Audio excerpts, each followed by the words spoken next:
Hello everyone, welcome to Chillonomics. आज हम economics के बेसिक डेफिनेशंस को समझेंगे और जानेंगे कैसे डिफरेंट इकोनॉमिस्ट ने अपने अपने हिसाब से इकोनॉमिक्स को डिफाइन किया। इसको हम लोग बिल्कुल सिंपल लैंग्वेज में समझेंगे। तो चलिए शुरू करते हैं। पहले आते हैं एडम स्मिथ, जिनको इकोनॉमिक्स का फादर भी माना जाता है। उन्होंने 1776 में अपनी बहुत ही फेमस बुक, जिसका नाम है an inquiry into the nature and causes of wealth of nations में इकोनॉमिक्स को डिफाइन किया। उन्होंने बताया कि इकोनॉमिक्स एक वेल्थ की स्टडी है। मतलब सिंपल टर्म्स में कैसे हम अपने प्रॉपर्टी को अर्न करते हैं और कैसे उसको ग्रो करते हैं, यही इकोनॉमिक्स की स्टडी है। फिर आए एल्फ्रेड मार्शल।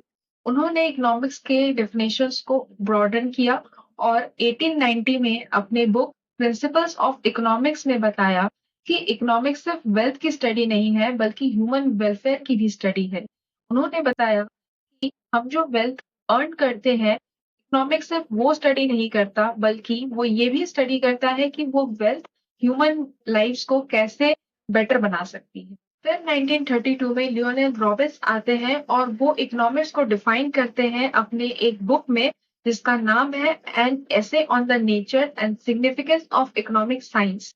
उसमें वो बताते हैं कि लिमिटेड रिसोर्सेज में हम अनलिमिटेड नीड्स को कैसे फुलफिल कर सकते हैं।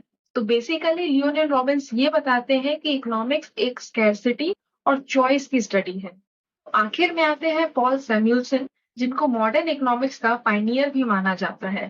उन्होंने 1947 में अपनी book foundation of economic analysis में इकोनॉमिक्स को डिफाइन किया और ये बताया कि इकोनॉमिक्स एक ऐसा साइंस है जिसमें हम प्रोडक्शन, डिस्ट्रीब्यूशन और कंजम्पशन को स्टडी करते हैं।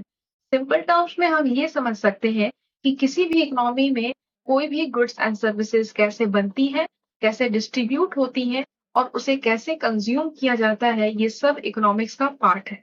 तो दोस्तों, ये थे इकोनॉमिक्स के कुछ बेसिक से डेफिनेशंस बाय फेमस इकोनॉमिस्ट, जिन्होंने अपने टाइम और नीड के हिसाब से इकोनॉमिक्स को डिफाइन करा।